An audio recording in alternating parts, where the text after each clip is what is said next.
Before you get started with your New Year resolutions, you have to answer these first 10 questions first so you're not making the same mistakes you did with your PCOS health last year. And I'm happy that you're here because it's proof that you are ready for more, that you're ready for greatness, living the best version of yourself. It also means that some things didn't work last year and you need to do some things differently this year so you can get different results, better results from last year. And that starts right now. So before you continue your PCOS path into the new year, I have some questions for you so you can get started and you can reach your destinations and reach your goals. Now, these 10 questions that you have to ask yourself, essentially what we're looking for is what has worked last year, what didn't work, and why this year has to be different and why it has to be um, special, right? Especially with you having PCOS, because we also know that PCOS can be a progressive condition, meaning that your symptoms can get worse. And so we have to make sure that we are doing things differently, doing things better, so you can reach your goals, live a better life, and your symptoms are not getting worse, but you're actually reversing your symptoms. So let's get into the questions. My first question for you is, what moments from the last year stands out to you the most and why? And this could be good things, bad things, neutral things. It could be related to your PCOS health or not, but just anything that really stands out for you this past year.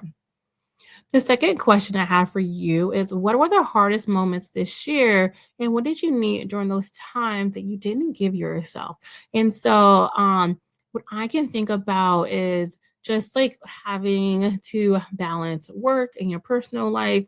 Was it hard for you to show up as your best self, your most authentic self, your best version of yourself at work, even though you've been having these challenges at home?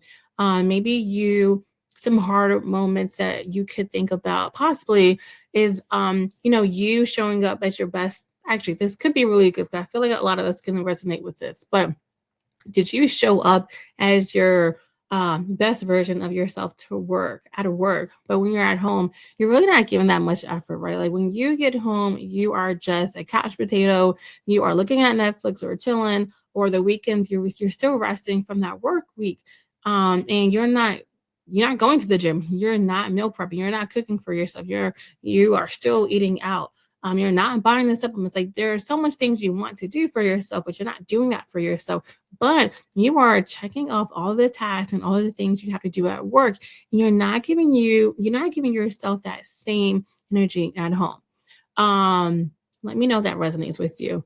The next question I have for you is, what were the best moments this year and what patterns or habits were present when things were going well for you?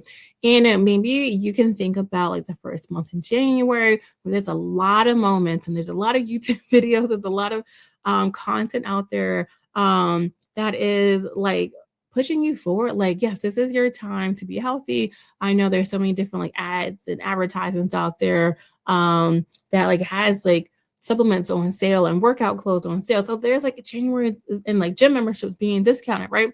There is this big push at the beginning of the year to really work on goals and achievement and being great, right? And so if that happened for you, write that down. Because that says big things about you, right? Like you are the type, maybe you're the type of person who loves that momentum, that push, that greater feeling of moving you forward. So definitely write that down. My next question for you is, what did this year teach you about your body, your PCOS, and your limits? And so one thing I can think about, maybe I won't have exams for all of these things, but one thing I can think about with PCOS is the fatigue and being so tired. And I think about some times where you just know, like you were so tired, but you still had this project to do or something to do at home, or you still had to run some errands, but you knew you were so tired. And so think about your body and your PCOS and like, you know that you are so tired. But there's a different tired. Maybe there's a different tired between you sitting on the couch and being sleepy and not active and engaged versus you being tired out running errands or at work and still getting work done. So think about that. Okay, now next question is, what habits, behaviors, or beliefs do you need to leave in the past year? So previously, some of the things that I can think about was that my body is out to attack me. My body is against me. I used to believe that, and it kind of gave me a reason as to why, like, this is the reason why I have these symptoms. This is the reason why I'm so tired. This is the reason why I keep gaining weight, why I don't have periods or irregular periods, why I grow facial hair. It's because my body doesn't like me. My body and me are just like not working together. Listen, sis, that is something you have to leave in the pasture. That is not true. The fact is, your body is not against you, but that is something that's a limiting belief that's not serving you anymore. Some other things maybe I can think about is that you need to have a lot of money to work on your PCOS health. That is not serving you. Be that in the past. Eating out is cheaper, so I'd rather eat out than have home cooked meals. That is not serving you. Leave that in the past. All right. So, what do you want your health, your energy, your confidence to look like by the end of this year? So, imagine what would you look like if you felt like the way you should feel like, to feel the way that to feel that you want to feel like your health. What does that look like for you? Are you fitting into the clothes that you want to fit into? Are you active? No more body aches, or like when you stand up, like you don't have that knee pain anymore. What is your face looking like? Are you walking into rooms or waking up having a glow, feeling good about yourself? What does that look like? And how do you want to show like with your confidence? Like, do you want to just like always hide yourself and just be by yourself, or do you want to show up like as your best self, your like best version of yourself, your most authentic self? All right, so your next question, Mike, the next question for you is, what goals matter most to you right now, and which ones are no longer aligned? And when I talk with women with PCOS, we are high achievers. We have so many goals. But there is a saying, hopefully I don't mess it up, but if you aim at everything, you aim at nothing. Hopefully I said that right. Essentially, what it's trying to get at is, if you are trying to do everything, you're going to accomplish nothing. Because when you spread yourself thin, that's what you're doing. You're spreading yourself thin. And so make sure you are writing down which goals actually matter to you.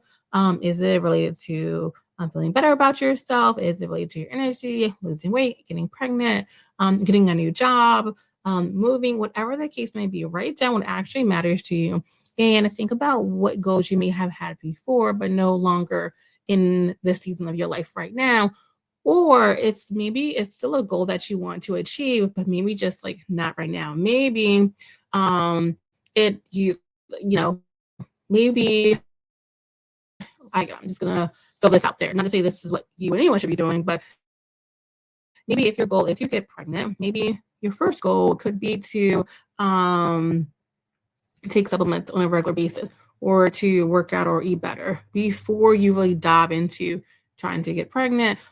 Or if it's getting pregnant is not one of your goals, maybe your first goal is to eat better first before you start to buy supplements. And so both goals are great goals. All the goals are great goals, but maybe prioritize which one you could do now, or which one could give you like the most bang for your buck. Does that make sense? And then maybe the other ones you can maybe work on later in the year.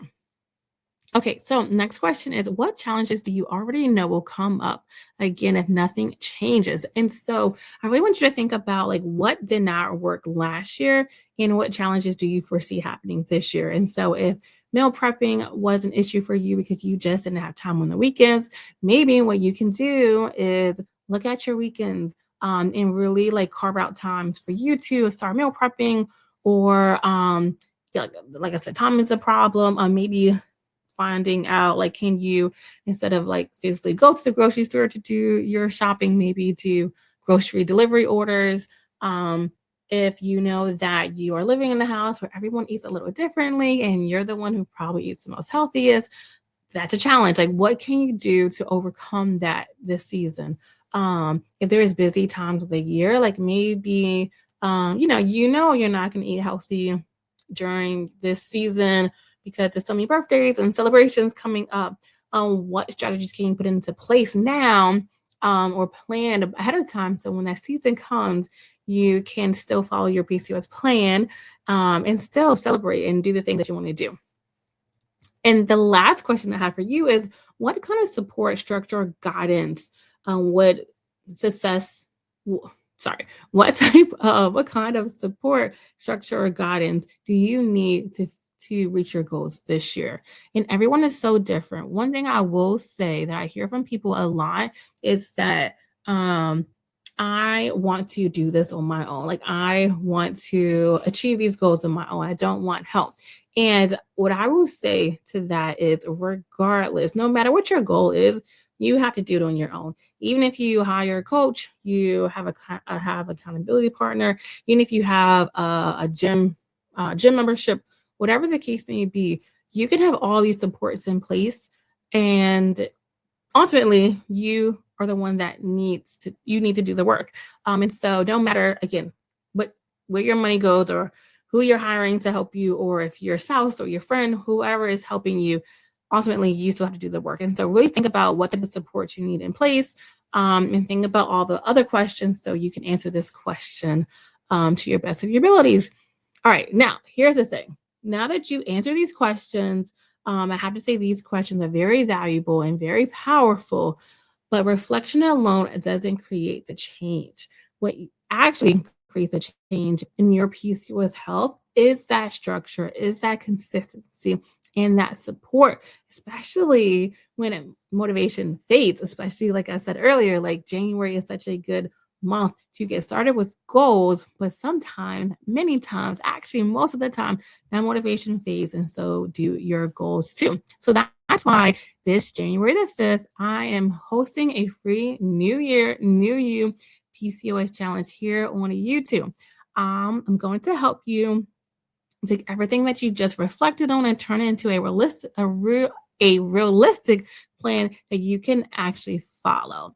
So this week, during the New Year, New You PCOS challenge, we're focused on getting back to the PCOS basics, building habits that fit into your real life, and finally feeling confident that you're moving in the right direction. And when you sign up, you'll get reminders so you won't forget to be a part of the challenge and show up for yourself, accountability so you don't quit, and a free gift from me to you on your PCOS journey.